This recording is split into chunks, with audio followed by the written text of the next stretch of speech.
DogWorks Radio is sponsored by Alaska Dog Works. Check out their website at alaskadogworks.com. You can support this podcast on patreon.com/First Paw Media. From First Paw Media, sponsored by Alaska Dog Works Professional Canine Training Center in Anchorage, Alaska. This is DogWorks Radio, committed to families and their dogs to build lifelong and fulfilling relationships. Visit our website at dogworksradio.com. Now here are your hosts, Robert and Michelle Forto.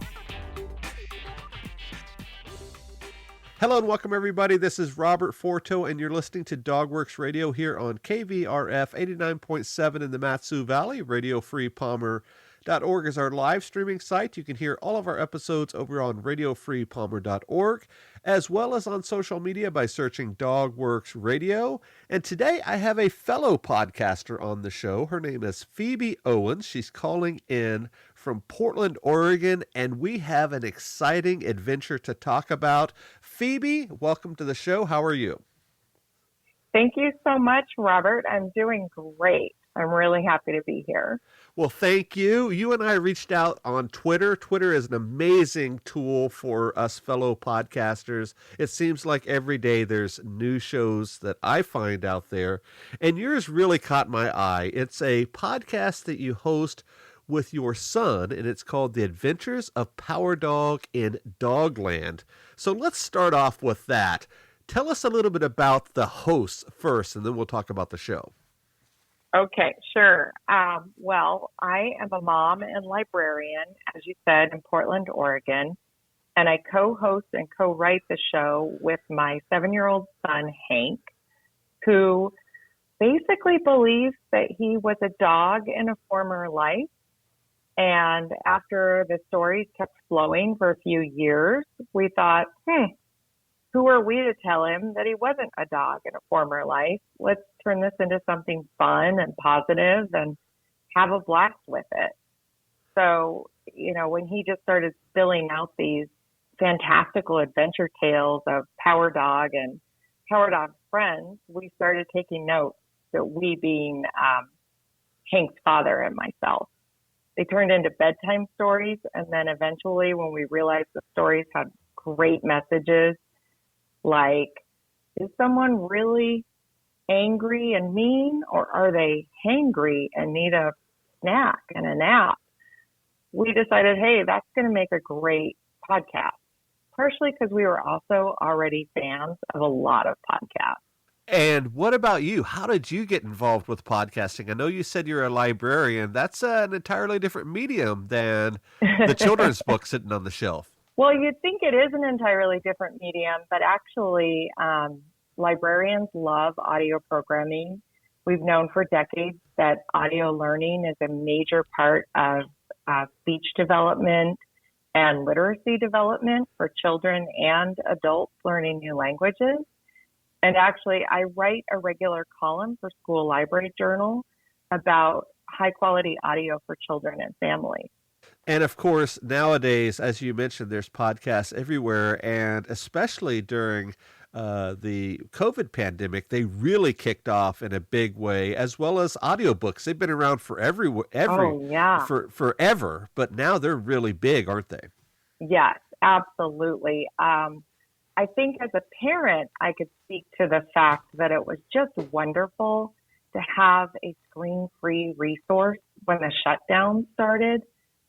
I mean, the first instinct was to just turn on the television, but after a few hours, you really don't want your kids glued to the TV going into zombie mode. Right. And to have, this whole world of podcasts available to them to keep them totally entertained and engaged, learning.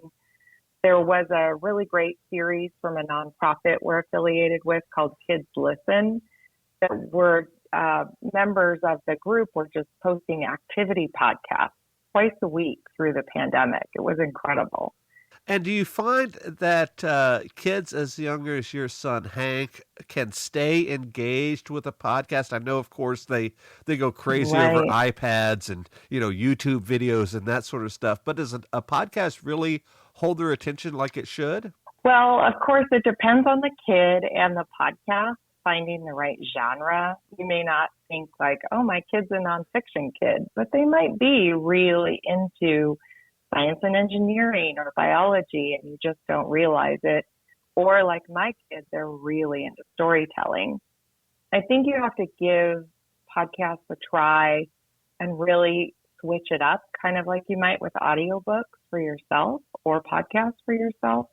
So let's talk about the adventures of Powerdog in DogLand. And of course, I have questions about hosting with the little one in a little bit, but I have to know about the podcast itself, because obviously we're a dog podcast. We offer training advice, Sure. but this is a cool concept.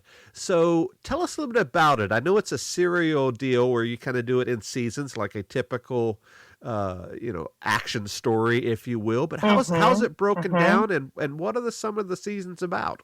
Well, so the first season was really us trying to figure things out and get a handle on things for the story.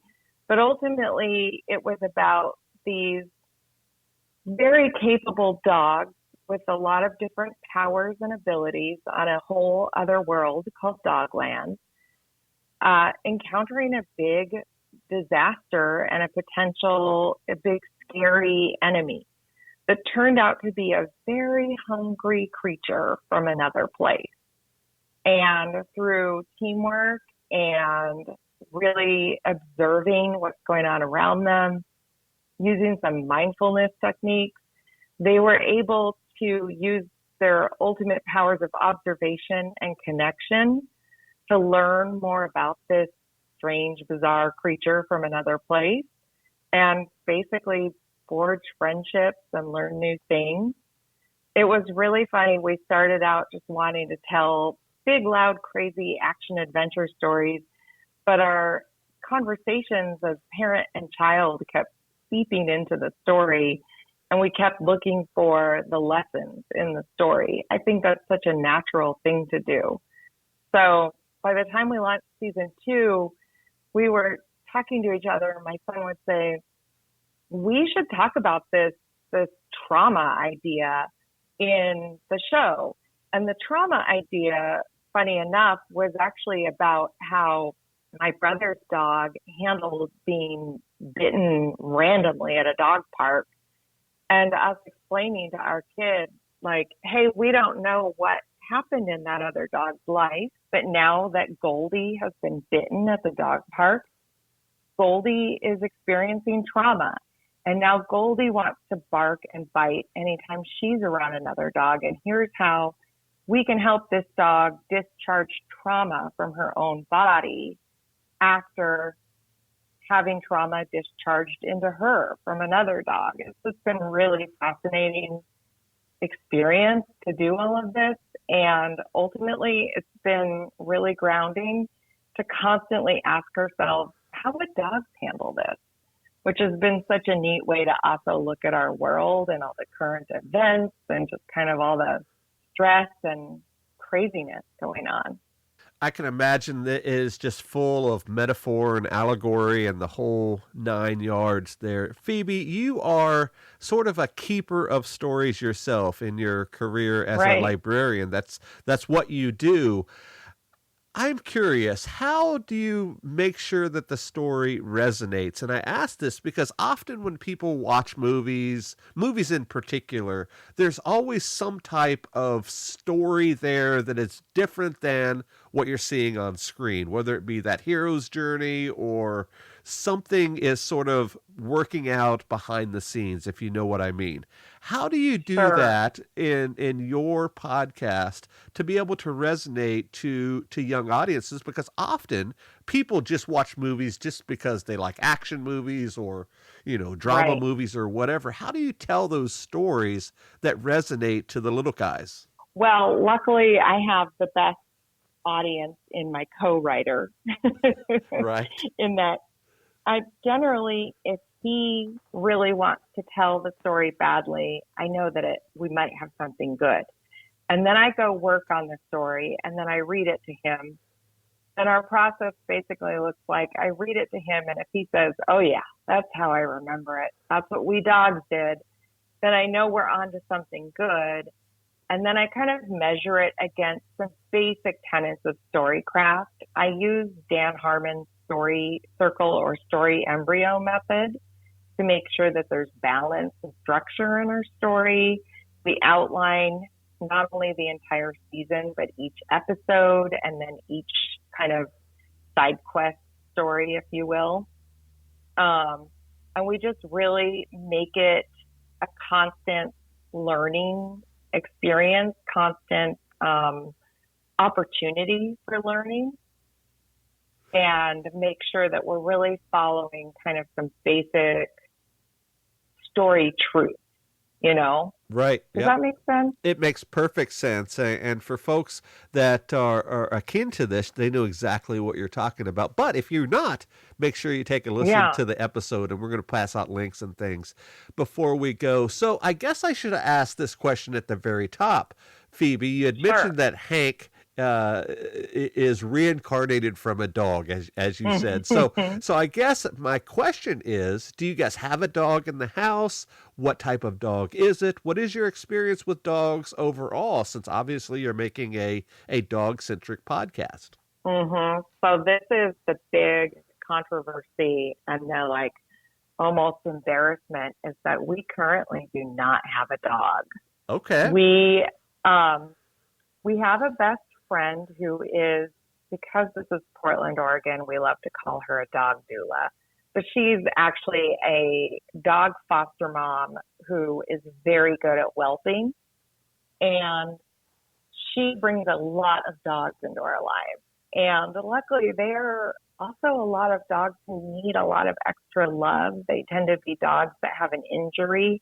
We have a nonprofit foster group in town that we support with our podcast and kind of just with our big loud mouths every chance we get, called Stumptown Rescue. And Sarah fosters for them. That's our good buddy. She's kind of our Powerdog auntie, if you will. And so she's the source of dogs in our life. Her dog Murray is kind of our favorite little buddy. And we've also got Tulip behind us, our neighbor's puppy.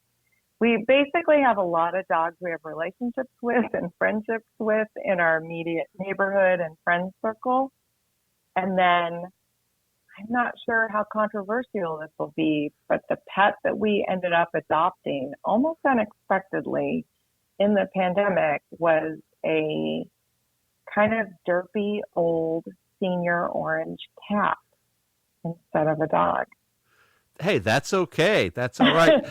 You're telling stories about dogs, which is important. So typically around Hank's age, as you know, they are just fascinated with dinosaurs and all that kind of stuff. But Hank is a little bit different, as he is just fascinated by dogs. And I'm looking at your cover art right now, and it's a little black and tan dog, kind of looks like a terrier mix of sort. Where did you find the inspiration for the cover art? Is that Hank's idea or something else? It is. Yeah, it is fully art directed by Hank. We found an amazing graphic artist here in Portland who's done a lot of really cool illustrations for some comics and a couple of other big podcasts. And through a friend connection, we were able to get a discussion going with this artist.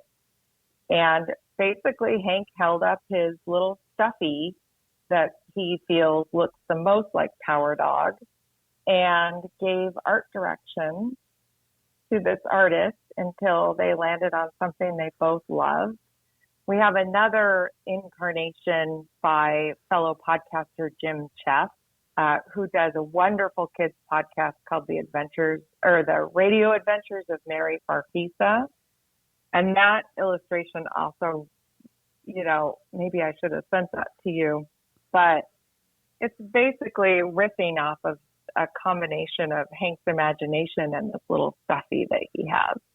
Love it. And I see here on the Wonder Dog here, his little lightning bolt or some incarnation of that on his little snout. I really like that. Oh, we do too. Thank you. So let's talk a little bit about hosting a podcast with a little guy. Sure. I'm Sure. sure that is a feat in and of itself. But can you tell us a little bit about the process? I know you said that Hank is involved with the writing and all of that. Can you just sort of give us a synopsis of what it takes to make an episode of Powerdog? How long is it? What is the recording like? That sort of stuff. I love this behind the scenes Sure. nuts and bolts stuff. Yeah, it's a little bonkers. Well, like I said, the writing process is a lot of running around and jumping off of couches, lots of going for long walks together around our neighborhood and getting into the forest where I feel like inspiration just really comes alive. And then when we go into a recording process, that's where my librarian archivist skills really shine because I implement some pretty hardcore project management using some Airtable structures, I'll say, support from kind of a little bit of a spreadsheet setup. And we are also very fortunate in that we have an incredible creative partner named Jason Rourke. He's in everything. He's a filmmaker. He's a former radio host himself. He is a musician and just an excellent sound designer, engineer, and recordist with a recording studio at his home. So when we can, we try to record with Jason at his place. And it sometimes works out that it's just me recording the main meat of the story, kind of the action, adventure parts of the story. And then if we need to, Hank and I record together in a closet with a mic and a very old laptop. And then we just kind of clean it up using the free version of Descript app, which we have found to be really a fantastic resource for podcasters. It really looks like you're just editing a Google Doc or a Word document, but you're editing your audio in a timeline and with automated transcription. It's very, very cool. We just love it. Then we bounce the files back to Jason, who puts some polish on them. He adds music, effects. We really want the story to come alive for kids in particular. So we love adding anything we can think of. And because the story is written by a 7-year-old initially, there's also a lot of sound effects that are based in bodily functions, such as toots and burps, kind of a constant presence in the story that we sometimes argue about, sometimes fully agree on. And then we'll noodle around with some music ideas, poetry ideas, kind of the sky's the limit initially, and then we edit it, and get it ready to go. We write up a little bit of show notes. We sometimes ask for feedback. Like I had mentioned that episode about trauma. I really wanted to make sure we were comfortable with what we were saying. So we asked some other bigger kids to listen. Then we hired a therapist to go over the script for us and make sure that we weren't talking out of school, as they might say. And then we get the episode ready. We host on Anchor. It's been a really smooth process to host there. And then we just put it out into the world and we get some feedback from kids and families and we just love it. Wow, that sounds like a professional operation. I talk to a lot of podcasters and, for folks that don't know a lot about podcasting, when Phoebe mentioned talking or hosting in a closet, that is a pretty common tactic for a lot of podcasters because the soundproofing is usually pretty good when you're sitting there amongst your clothes. It bounces off the sound just appropriately, but you sound like you guys really have it going on in terms of sound design and, a sound engineer and therapist and all of that. This is not just some fly-by-night project, is it? No, thank you so much for that comment. I would say it started much more in the fly-by-night, but ever being the project managing librarian that I am and having a background in media as well as, your typical librarian background. We are very fortunate in that we have access to a creative media community here in Portland. And I just did a ton of research. I pretty much read every article I could from the Bellow Collective, She Podcast, Podcast Nation. Just look for resources. And actually, I'll bring it back around to Twitter. You mentioned at the top of the show, Twitter has just been an incredible resource for knowledge, for community building, for finding other people that are just so lovely and really want to help us learn. And I think another thing we had going for us too is that I knew from the start that I wanted to get some of our funding taken care of through grant writing. And I had some experience with that.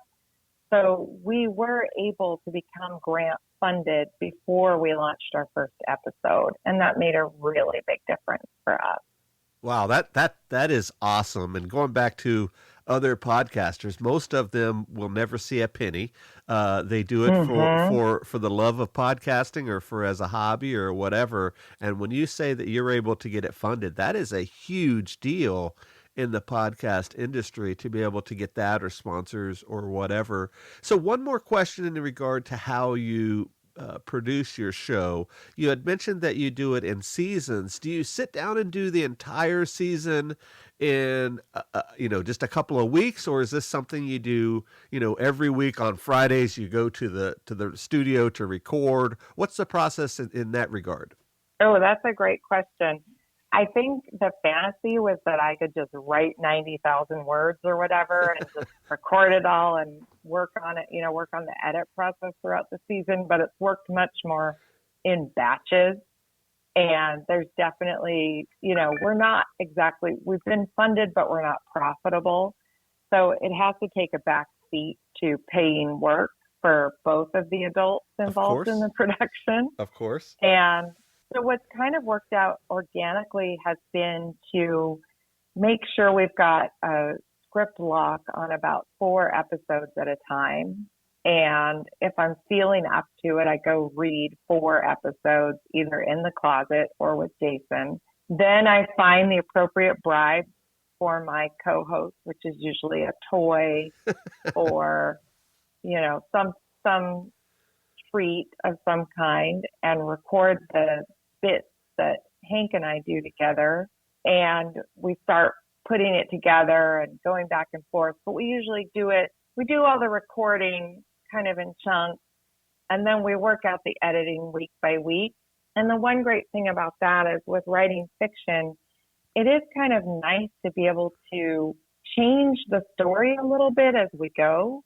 Like sometimes we'll realize wow, this concept of, embracing failure is turning out to be a bigger thing. It's really landing with our audience more than we thought. So maybe we should just focus on that just a little more, just in subtle ways in future episodes. Or like right now, one of the concepts we're working on is just how important it is to have a sense of belonging and how devastating it can be when you aren't feeling that sense of belonging in your own pack or family or community unit. I think that's an issue a lot of kids are dealing with coming out of the pandemic lockdowns and mask mandates and all this stuff going on right now. And it really wasn't as huge of a story theme for us when we started season 2. We're almost at the halfway mark, almost exactly. And so going into the next half of the series, Hank, my kid, and I decided, okay, we are going to talk more about how you make sure you know that you belong to your pack and you belong to yourself. And I just think that is a perfect example of how cool it is to be, having enough flexibility to write as you go. So awesome, Phoebe. We have just a few minutes left, and I have a couple of quick fire questions, I guess, before we run out of time. So I guess the next one is, what about the legacy of this? I'm sure as a 7 or 8-year-old, Hank does not have any idea that this is a cool project that could realistically be around forever. I mean, he could share this with his kids later on. What does he think about that, if he does? I think he does have some sense of it because we will revisit stuff we did just a year and a half ago. And it definitely is more on the minds of the adults involved. We've been lucky enough to get my mom involved a little bit. So we've had that multi-generational thing. And there have been a couple of times where he's like, oh, we recorded Granny. We're going to have that forever. So I think on some level, he understands how cool that is. I'm not sure if, he hears his mom's voice every single day. So I'm not sure that he thinks that's that cool yet. But me and other parent podcasters often note how cool it is that we're making these little time capsules with our children. Yeah. And, I immediately think about that NPR show StoryCorps, where folks get together and they record short little stories of, like you said, with their grandparents or with their father and whatever, and they find that those that's a lasting memory that they can hold on to, and I think that is such a cool thing. So last question about Hank: what do his friends think about him being a podcast superstar? Well, that's pretty funny too. I think a lot of them don't seem to care. He's got a couple of buddies that are super fans of the show, and it is the most touching thing. They're just so eager to help out in any way they can, whether it be sourcing jokes, because we like to tell dog jokes at the end of each episode, or sometimes they just want to give us a call and ask us a lot of questions about the story or about characters or about what's going to happen next. And then I would say a lot of the school friends and buddies just don't really think it's, that big a deal.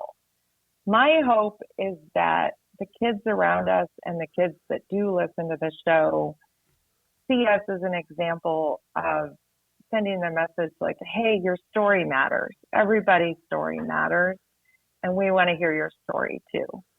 That's awesome. And I think that this is such a cool project that you guys are doing. I'm sure that there's a bunch of shows like this out there in the podcast universe, but this is the first one that I came across where, of course, it's dog related and we're a dog podcast. So I think it's so cool to have you on for sure.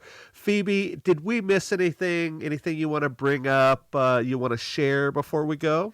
I do want to share one thing. And first, I also want to say thank you so much. It's so kind of you. We just love everything dog related.